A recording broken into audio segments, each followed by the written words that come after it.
बिस्मिल्लाहिर्रहमानिर्रहीम। Dear students, मैं उम्मीद करता हूं कि आप सब खैरियत से होंगे। क्लास 10th सब्जेक्ट फिजिक्स की न्यू बुक का हम चैप्टर 15 लेके चल रहे हैं। आज के इस वीडियो में हमारा टॉपिक है कूलम्स लॉ। ये टॉपिक MCQ शॉर्ट लॉन्ग हर लिहाज से इंपॉर्टेंट है, इसको अच्छे से तैयार कीजिएगा। छोटा सा टॉपिक है, आसान सा। अगर आपको याद हो तो हमने बात की थी कि भाई लाइक चार्जेस, सेम चार्जेस एक दूसरे को रिपेल करते हैं और अपोजिट चार्जेस, डिफरेंट चार्जेस एक दूसरे को अट्रैक्ट करते हैं। तो सवाल ये है कि भाई ये चार्जेस जब एक दूसरे को अट्रैक्ट करते हैं या रिपेल करते हैं तो कितनी ज़्यादा फोर्स के साथ ये एक दूसरे को अट्रैक्ट करते हैं या रिपेल करते हैं। तो उस फोर्स की मैग्नीट्यूड को हमने फाइंड करना है।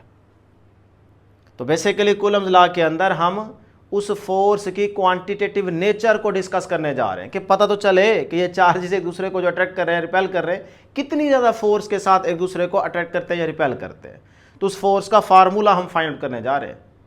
ठीक है, तो 2-3 बातें स्टार्ट में आपको बताई जा रही हैं, वो आप यहाँ पे पॉइंट्स की सूरत में मेंशन करेंगे। फिर आपने कॉलम के स्टेटमेंट को डिफाइन करना है। उसके बाद मैथमेटिकल टॉपिक ख़त्म हो जाएगा। ठीक है, मैं यहाँ पे आपको MCQ भी बताऊँगा। तो सबसे पहली बात कि charges can repel and attract each other with the force. जिस फोर्स के साथ चार्ज एक दूसरे को अट्रैक्ट करते हैं या रिपेल करते हैं, उस फोर्स को हम क्या नाम देते हैं बेटे? Electrostatic force. ये 2 नंबर की डेफिनेशन आप तैयार करेंगे। फिर उसके बाद ये जो लॉ है ये चार्ल्स कूलम ने डिड्यूस किया था बेटे 1785 में। तो ये आपका MCQ बन सकता है।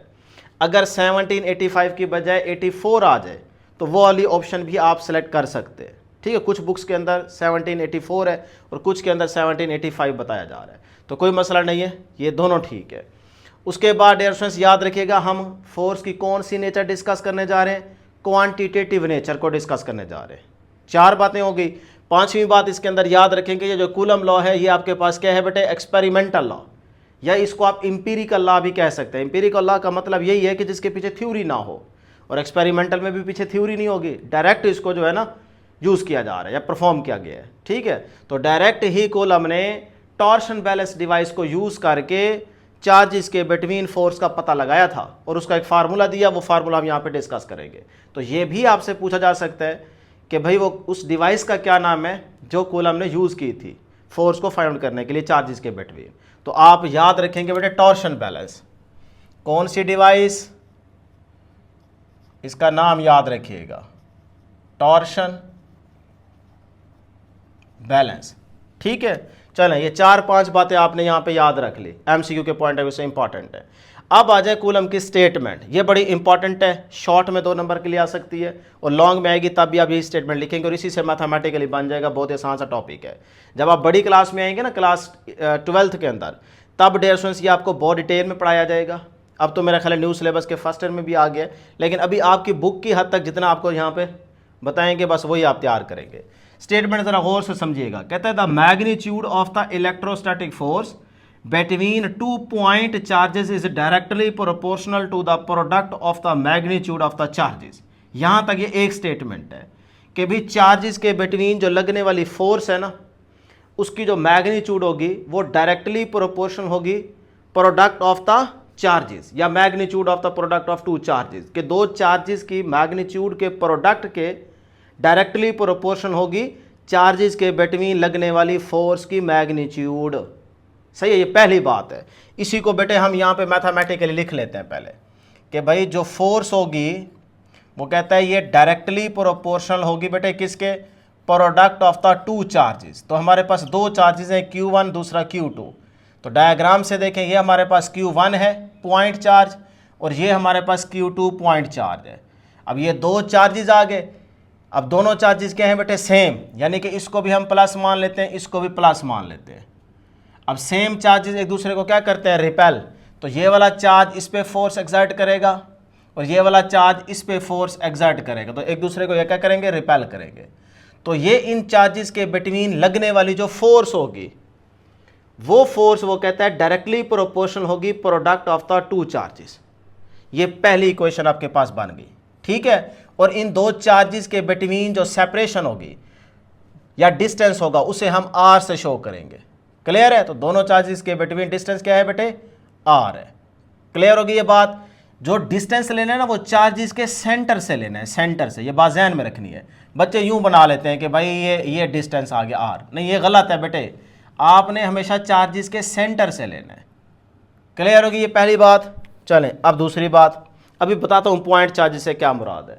चलें पहले पॉइंट चार्जेस को ही क्लियर कर लेते हैं। पॉइंट चार्ज का मतलब ये है कि बहुत स्मॉल चार्ज, टेस्ट चार्ज होता है ना, उसकी मैग्नीट्यूड ना होने के बराबर, equal to, nearly equal to हम जीरो कह देते हैं, कि वो बहुत ही छोटा चार्ज होता है, उसका फील्ड जो उसके अराउंड होता है। देखो ना मैंने आपको बताया हुआ है कि बेटे जहां चार्ज होगा ना, जहां भी चार्ज होगा उसके अराउंड उसका फील्ड होगा। फील्ड से मुराद उसका कोई ना कोई इफेक्ट होगा। जो टेस्ट चार्ज होता है ना, उसके अराउंड जो फील्ड होता है वो ना होने के बराबर होता है। इतना छोटा चार्ज होता है कि उसका फील्ड या उसका इफेक्ट होता ही नहीं है। नियरली इक्वल टू जीरो हम कह देते हैं। थोड़ा बहुत होता है लेकिन नियरली इक्वल टू जीरो कर देते हैं। लेकिन जो पॉइंट चार्ज होता है ना, पॉइंट चार्ज, उसके अराउंड बेटे फील्ड होता है, लेकिन वो चार्ज के मुकाबले में कम होता है, इसीलिए हम उसको कह रहे हैं पॉइंट चार्ज, मतलब ये छोटा चार्ज है। अब इसका ज़रा कॉन्सेप्ट क्लियर कीजिएगा। तो आप इसकी मिसाल ऐसे लेंगे कि भाई अगर ये आपके पास सपोज करो पॉइंट चार्ज है, इसको आप तब पॉइंट चार्ज कहोगे जब इससे दूर कोई एक और चार्ज रखा हुआ है, ठीक है, और उसके बिटवीन ये जो डिस्टेंस है, ये वाला डिस्टेंस, समझ रहे हैं ना बात को, ये वाला जो डिस्टेंस है वो इस चार्ज के साइज से क्या हो, ज़्यादा बड़ा हो, तब आप इस चार्ज को पॉइंट चार्ज कह सकते हो। दोबारा सुने, पॉइंट चार्ज का मतलब, इस चार्ज को आप पॉइंट चार्ज तब कहोगे जब इस चार्ज का साइज, इसका मैग्नीट्यूड किसी दूसरे रखे हुए चार्ज के डिस्टेंस से क्या हो, कम हो। अब ये दूसरा चार्ज पड़ा है तो ये डिस्टेंस का साइज देखो, एक थोड़ा सा फील करो कि हाँ यार अच्छा खासा डिस्टेंस है, ठीक है, उसकी मैग्नीट्यूड देख लो ना, और इस चार्ज का साइज देखो कितना छोटा है। तो इस सेपरेशन से, इस डिस्टेंस से इस चार्ज का साइज बहुत छोटा है, हो रहा है ना फील, तो बस फिर ये आपका क्या होगा, पॉइंट चार्ज होगा। तो पॉइंट चार्ज से मुराद ऐसा चार्ज जिसका मैग्नीट्यूड दूसरे रखे हुए चार्ज के डिस्टेंस या सेपरेशन से क्या हो, बहुत थोड़ा, फिर उस चार्ज को आप पॉइंट चार्ज कहते हो। अगर ऐसा हो गया कि ये एक चार्ज पड़े और दूसरा चार्ज है सपोज करो यहाँ पे, अब ये है बीच में डिस्टेंस, तो अब आप ज़रा फील करें, ये वाला जो चार्ज है, क्या इसको पॉइंट चार्ज आप कह सकते हो? नहीं, क्योंकि इसका जो साइज आपको नज़र आ रहा है ना, वो इस डिस्टेंस से क्या है, ज़्यादा। अब ये चार्ज आपका पॉइंट चार्ज नहीं है। ये है इसका बेसिक कॉन्सेप्ट। क्लियर है? पॉइंट चार्ज का पता चल गया। चले अब आ जाए जी, वहाँ से अगली बात हम स्टार्ट करते हैं। यहाँ तक पहली स्टेटमेंट क्लियर होगी, उसकी मैथमेटिकली इक्वेशन लिख ली। And inversely proportional to the square of the distance between them, और जो फोर्स होगी उसकी मैग्नीट्यूड इन चार्जेस के बिटवीन जो सेपरेशन है उसके स्क्वायर के क्या होगी, इनवर्सली प्रोपोर्शनल होगी। तो अब देखें इन दोनों चार्जेस के बिटवीन जो डिस्टेंस है, सेपरेशन है, वो है r, तो इसके स्क्वायर के इनवर्सली प्रोपोर्शनल होगी। ठीक है, तो ये देखें बेटे, फिर सेकंड इक्वेशन बन जाएगी कि जो फोर्स है उसकी मैग्नीट्यूड इनवर्सली प्रोपोर्शनल होगी स्क्वायर ऑफ द डिस्टेंस। तो ये देखें स्क्वायर ऑफ द डिस्टेंस के क्या है, इनवर्सली प्रोपोर्शनल। ठीक है, ये बन गई equation number 2। So no combining equation 1 and 2, दोनों को बेटे कंबाइन करके लिखेंगे तो ये बन जाएगी F directly proportional to the product of the charges and inversely proportional to the square of the distance. ये बन गई इक्वेशन नंबर 3। कोई है मुश्किल काम? नहीं है। अब आप इस प्रोपोर्शनलिटी के साइन को हटाकर इक्वलिटी और कांस्टेंट यूज़ करेंगे, तो जो कॉलम का कांस्टेंट है उसे हम K कहते हैं। तो ये देखें, प्रोपोर्शनलिटी को हटाकर आप इक्वालिटी का साइन और एक कांस्टेंट यूज़ करेंगे, तो हर साइन टेस्ट अपना कांस्टेंट देता है। तो जो कॉलम ने दिया था वो K दिया था, तो यहाँ पे K यूज़ करेंगे। आगे बेटे ये Q1 Q2 over R square as it is. तो ये बन गई क्वेश्चन नंबर 4। ये हमारे पास फोर्स का फार्मूला आ गया। ठीक है, तो हमने मैग्नीट्यूड की फॉर्म में मेंशन कर दिया कि भाई फोर्स की जो मैग्नीट्यूड है वो बराबर है K Q1 Q2 over R square. अब इसमें K क्या है, where the K is a constant of proportionality, जिसे हम कहते हैं कूलम कांस्टेंट। यहाँ तक किसी स्टूडेंट को प्रॉब्लम नहीं होनी चाहिए। अब यहाँ पे जो फोर्स का फार्मूला है ना, देखो उसमें क्या आ रहा है, प्लस। तो ये कौन सी फोर्स होगी, ये रिपल्सिव फोर्स होगी। मतलब चार्जेस जो है ना वो क्या होंगे, सेम। अगर ये प्लस है तो ये भी प्लस का है, तो यहाँ लगने वाली जो फोर्स होगी ना उसका फार्मूला ये होगा। बात समझ आ गई? अगर ये नेगेटिव चार्ज है और ये भी नेगेटिव चार्ज है, सही है, तब भी आपके पास फोर्स का फार्मूला यही रहेगा, प्लस में। हाँ, अगर आपके पास फोर्स का फार्मूला बेटे आ जाता है इस तरह से कि F is equal to minus K Q1 Q2 over are square, ठीक है। अब ये बातें सारी जहन में रखते जाए, ठीक है। तो ये वाला जो फोर्स का फार्मूला होगा MCQ में आ सकता है, भाई ये कौन सी फोर्स है, अट्रैक्टिव या रिपल्सिव? तो आप कहेंगे अट्रैक्टिव है, क्योंकि एक चार्ज प्लस का होगा दूसरा माइनस का होगा, तो प्लस माइनस माइनस वो एक दूसरे को अट्रैक्ट करेंगे। सपोज कर लेते हैं कि अगर ये वाला चार्ज यहाँ बना लेते हैं, अगर ये वाला प्लस का है ये वाला माइनस का है, दोनों चार्जेस के बिटवीन डिस्टेंस r है, ठीक है। अब इसको कह देते हैं Q1, इसको कह देते हैं Q2। तो इनके सेंटर को मिलाने वाली लाइन ये है। हमेशा जो फोर्स लगती है ना वो चार्जेस को मिलाने वाली जो सेंट्रल लाइन होती है ना उसके अलॉन्ग लगती है। ये बात भी जहन में रखें। देखो मैं बातें बहुत कुछ बोल रहा हूँ बड़ी इंपॉर्टेंट, वो आपने नोट करते जाने, उनको जहन में रखते जाए। सिर्फ ये 3-4 बातें लिखी हुई ना देखें, ठीक है। देखो ना, आपसे कह सकता है कि भाई फोर्स किधर लगेगी, यूं लगेगी, इस तरह से लगेगी, या फिर इस तरह से लगेगी, या इस तरह से लगेगी, इधर से घूम फिर के फिर आके लगेगी, इधर से बाहर से आके फिर यूं लगेगी। चक्कर दे सकते हैं ना, कोई आपसे पूछ सकता है, तो आप कहेंगे ना ना ना ना, ऐसे कभी भी नहीं लगती फोर्स। फोर्स लगती है चार्जेस के सेंटर को मिलाने वाली जो लाइन होती है ना, ये वाली डॉटेड लाइन, इसके अलॉन्ग लगती है, इसके अलॉन्ग, ये देखें इसके अलॉन्ग। तो यहाँ पे दोनों चार्जेस के सेंटर को जो मिलाने वाली लाइन होगी इसके अलॉन्ग फोर्स लगेगी।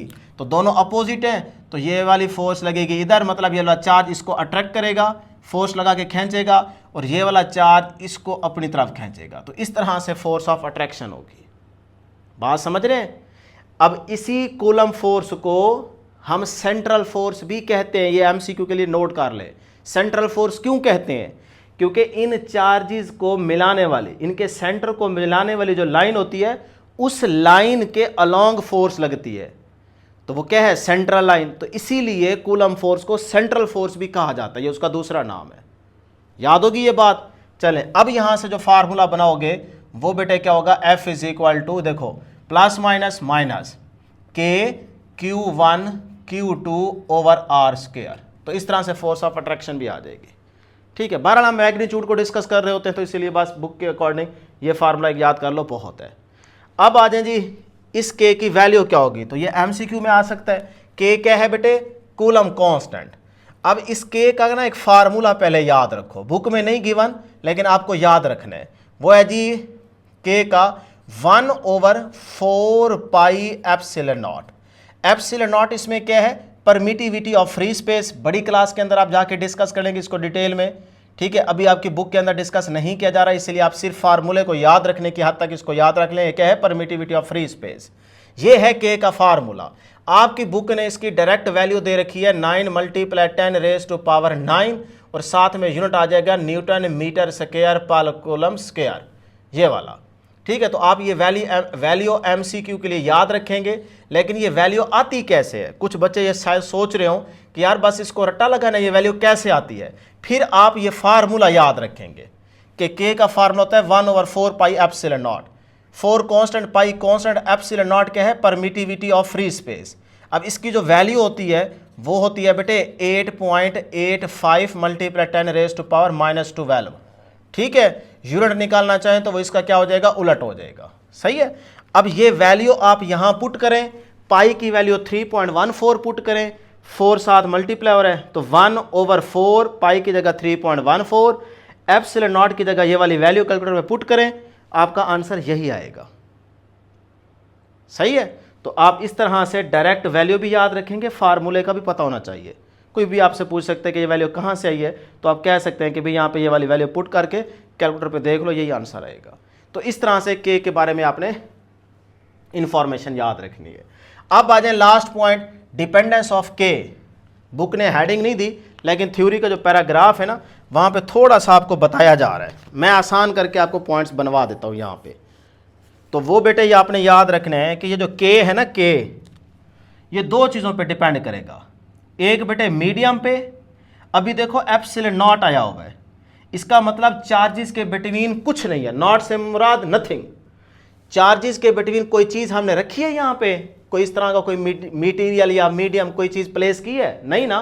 क्या है, एयर। तो जब एयर या वैक्यूम की बात करेंगे तब आपके पास के की वैल्यू ये होगी, ये बुक में मेंशन की जा रही है बात। अब देखो चार्जेस के दरमियान हमारे पास कुछ नहीं था, तब आप कहेंगे कि भाई एयर है या वैक्यूम है, तो इसीलिए हमारे पास के की वैल्यू ये रहेगी फॉर एयर या वैक्यूम, ठीक है, उसके लिए वैल्यू रहेगी। अब अगर सपोज करो मैं इन चार्जेस के दरमियान कोई मटेरियल प्लेस कर देता हूं, तब के की वैल्यू क्या होगी, तब भी क्या यही होगी, ना ना ना ना, तब ये नहीं होगी।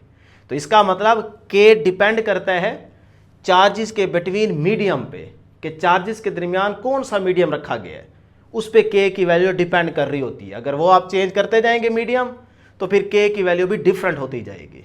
याद होगी ये बात। इसी तरह से अगली बात, के का यूनिट देखें न्यूटन मीटर स्क्वायर पर कूलम स्क्वायर। अब अगर इस यूनिट को हम चेंज कर दें, न्यूटन को चेंज कर दें, ठीक है, उस तरह से इसके साथ है मीटर के साथ कुछ और लेके आ जाएं, सेंटी लेके आ जाएं, तो कोई सीरियस यूनिट बना लें, तो फिर भी आपके जो के की वैल्यू होगी वो डिफरेंट हो जाएगी, फिर ये नहीं रहेगी। तो इसका मतलब के लिए हम दो चीज़ें याद रखेंगे कि अगर यूनिट चेंज करें तब भी के की वैल्यू डिफरेंट हो जाएगी, और जब चार्जेस के दरमियान मीडियम प्लेस करेंगे तब भी के की वैल्यू डिफरेंट हो जाएगी। क्लियर है। तो यही डिपेंडेंस रखेंगे, क्योंकि ये शॉर्ट क्वेश्चन में अलग से पूछ सकता है वो आपसे। तो आप कहेंगे नंबर 1, के जो है ना वो डिपेंड करता है सिस्टम ऑफ यूनिट्स पे, सिस्टम ऑफ यूनिट्स। अगर यूनिट चेंज करेंगे तो वैल्यू चेंज हो जाएगी। और दूसरा मीडियम बिटवीन चार्जेस, के चार्जेस के दरमियान कौन सा मीडियम प्लेस कर रहे हो, उसके हिसाब से के की वैल्यू भी क्या होती जाएगी, डिफरेंट होती जाएगी। सही है। यहां तक ये आपका टॉपिक खत्म हो चुका है। अगर आप बुक में देखेंगे तो यही कुछ बताया गया है, अदरवाइज जब आप बड़ी क्लासेस में आएंगे तो इसके अंदर और बहुत कुछ आपको हम बता सकते हैं, ठीक है, 11th-12th के अंदर। लेकिन अभी आपकी बुक की हद तक ये बहुत है, तो जितना था वो मैंने बता दिया, समझा दिया। साइड इन्फॉर्मेशन है छोटी सी, डू यू नो वाली, न्यूटन वर्सेस कॉलम्स, ये आपने पॉइंट्स याद रखने। यहाँ से शॉर्ट भी आ सकता है, MCQ भी आ सकता है। तो पहला पॉइंट क्या है, similar formula inverse square law. दोनों यानी कि जो आपके पास ग्रेविटेशनल फोर्स है न्यूटन के अकॉर्डिंग, और कूलम के अकॉर्डिंग कौन सी है बेटे, इलेक्ट्रोस्टैटिक फोर्स, ये वाली, ये दोनों इनवर्स स्क्वायर लॉ को होल्ड करती हैं। ग्रेविटेशनल फोर्स भी और बेटे इसके साथ साथ इलेक्ट्रोस्टैटिक फोर्स भी, ये दोनों क्या करती हैं, इनवर्स स्क्वायर लॉ को होल्ड करती हैं। इनवर्स स्क्वायर लॉ से क्या मुराद है, देखो, force inversely proportional to the square of the distance, इसी को इनवर्स स्क्वायर लॉ कहते हैं। तो जो ग्रेविटेशनल फोर्स का फार्मूला आपने पढ़ा था वो भी तो बेटे इसी तरह से था ना, Gm1m2/r², पढ़ा था ना। तो इसमें भी देखें फोर्स क्या आ रही है, स्क्वायर ऑफ द डिस्टेंस के इनवर्सली प्रोपोर्शनल।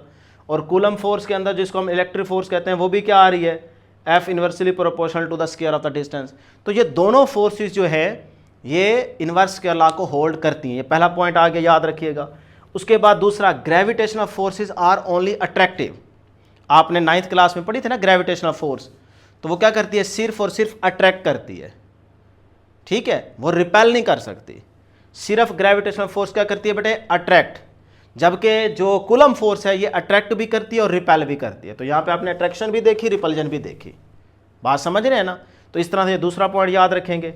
उसके बाद आगे फिर तीसरा, चौथा, पांचवा, ये सारे पॉइंट्स बताए जा रहे हैं। ये आप लाजमी 4-5 पॉइंट्स हैं, वो आप MCQ और शॉर्ट के लिए नोट कर लेंगे। क्लियर। चलें, टॉपिक ख़त्म हो चुका है जी। 1-2 MCQs हम डिस्कस कर लेते हैं। वो MCQs किस तरह से आएंगे इस टॉपिक से, सिर्फ आपको हिंट दे देता हूँ, बाकी आप बैठ के खुद बना लें। देखें, पहला MCQ ये बना लेते हैं कि भाई अगर सपोज करो, देखो अब ज़रा समझिएगा, अगर मैं कहता हूँ कि एक चार्ज, जैसे ये बड़ा चार्ज है, ये छोटा चार्ज है, मैं कह देता हूँ Q1 जो है ना, ये हमारे पास बड़ा चार्ज है 10 माइक्रो कूलम, ठीक है, ये यूनिट है बेसिकली। अच्छा, और उसके बाद मैं कहता हूँ एक ये छोटा चार्ज है Q2, ये है जी 5 माइक्रो कूलम, ठीक है, इनके सेंटर को मिलाने वाली लाइन ये है। अब मैं अगर आपसे कहता हूं कि जो Q1 बड़ा चार्ज है 10 माइक्रो कूलम इसकी वैल्यू है, इसका मैग्नीट्यूड है 10, ये इस पे फोर्स एक्सर्ट करता है, सपोज करें 2 न्यूटन। तो अब मुझे बताएं कि जो छोटा चार्ज है वो इस पे फोर्स कितनी लगाएगा, क्योंकि देखो ना, दो चार्जेस है ना, सही है, दोनों सेम है, मैग्नीट्यूड दोनों की डिफरेंट है, तो ये वाला उसको रिपेल करेगा, ये वाला इसको रिपेल करेगा। अब मैं आपको कह रहा हूं कि जो बड़ा चार्ज है ये वाला इसके ऊपर फोर्स लगाता है 2 न्यूटन, तो बताएं छोटे वाला चार्ज इसके ऊपर कितनी फोर्स लगाएगा? 1 न्यूटन, 2 न्यूटन, 3 न्यूटन, 4 न्यूटन। सवाल समझ आ गया ना? तो अब आप सोच रहे होंगे कि यार जो बड़ा चार्ज है अगर ये 2 लगा रहा है न्यूटन की फोर्स, तो छोटे वाला बेचारा 1 लगाएगा, 1 न्यूटन। तो बेटा ये गलती आपने नहीं करनी। याद रखिएगा coulomb force is a mutual force. Mutual force का मतलब ये है, ये आपकी बुक में बात नहीं की गई लेकिन आप जहन में रखें, एमसीक्यू में आपको फायदा देगी। Coulomb force is a mutual force. Mutual force का मतलब यह है कि एक चार्ज चाहे वो बड़ा है छोटा है, वो दूसरे चार्ज पे जितनी फोर्स लगाएगा दूसरे वाला चार्ज भी पहले वाले पे उतनी ही फोर्स लगाएगा।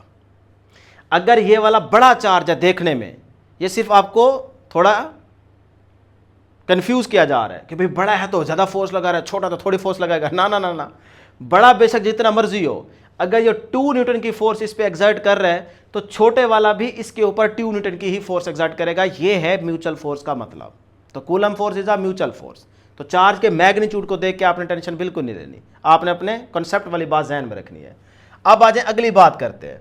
मैं कहता हूं दोनों चार्जेस के बिटवीन ये जो सेपरेशन है, डिस्टेंस है, ये अगर हो जाती है हाफ, यानी कि मैं आपको एमसीक्यू के अंदर कह देता हूं कि भाई अगर मेरे पास डिस्टेंस जो है ना आर, ये हो जाता है हाफ r/2, तो मुझे बताएं फोर्स कितने टाइम हो जाएगी? 1 time, 2 time, 3 time, 4 time, 5 time, option होगी ना डिफरेंट, या फोर्स पे कोई फर्क नहीं पड़ेगा, रिमेन्स कांस्टेंट, इस तरह की ऑप्शंस बन के आएंगी। तो अब क्या बताएंगे कि भाई क्या क्या हो जाएगा, फोर्स पे क्या असर पड़ेगा? तो आप देखें, चेक करेंगे, फार्मूले में आएंगे, बच्चों को पता ही नहीं चलता पुटिंग कैसे की जाती है, तो यहाँ पे पुटिंग सीख ले। फार्मूले में आएंगे F = K Q1 Q2 over R square. R की जगह R/2 लिखेंगे, R/2, और इसके ऊपर क्या होता है स्क्वायर, तो ये स्क्वायर आ गया। अब आप देखें जब पुटिंग की जाती है ना, फिर उसके बाद दोबारा पहले वाला फार्मूला बनना चाहिए, ये होता है असल तरीका, यही बच्चों को पता नहीं चलता। तो F = भाई ये आ गया K Q1 Q2 over R square, और 2 का स्क्वायर कितना हो जाएगा 4। अब ये 4 डबल डिवाइड में आ गया, ऑटोमेटिकली ऊपर चला जाएगा, तो ये बन गया जी F = 4K Q1 Q2 over R square. ठीक है, अब देखें ये तो फोर्स आ गई ना, न्यू पुटिंग करने के बाद जो फोर्स आएगी उसको हम प्राइम से शो कर लेते हैं, तो ये आ गई न्यू, तो न्यू फोर्स आई 4 अपनी जगह पे। ये पहले वाली कौन सी है? K Q1 Q2 over R square, ये तो पहले वाली फोर्स है पुटिंग से पहले, इसको हम कह देते हैं F। तो देखो पहले वाली का जो न्यू फोर्स आई है वो क्या हो गई है 4 टाइम्स, तो आप 4 टाइम्स वाली ऑप्शन सेलेक्ट करोगे। बच्चे जल्दी से कह देते हैं कि अगर डिस्टेंस हाफ हो गया तो यहां से देखते हैं कि फोर्स का रिलेशन इन्वर्सली है, लिहाजा अगर डिस्टेंस हाफ हो गया तो फोर्स डबल हो जाएगी। डबल नहीं, यहां पे पुटिंग करके देखना है, सही है। तो दोबारा देखो वही फोर्स बन गई है और उसके साथ क्या आ रहा है 4, तो जो न्यू फोर्स आई है वो पहले वाली का 4 गुना हो गई है, 4 टाइम्स बढ़ गई है। तो इस तरह से अपनी ऑप्शन आप सेलेक्ट करेंगे। तो बहरहाल इससे रिलेटेड इस तरह के और भी एमसीक्यूज बन सकते हैं, आपको आइडिया मिल गया। तो ये हमारा आज का टॉपिक था, उम्मीद है कि आपको 100% अच्छे से समझ आ गई होगी। इसको एक दफ़ा ज़रूर देख लीजिएगा, तैयार कर लीजिएगा। नेक्स्ट वीडियो में जल्द मुलाकात होगी। अल्लाह हाफिज़।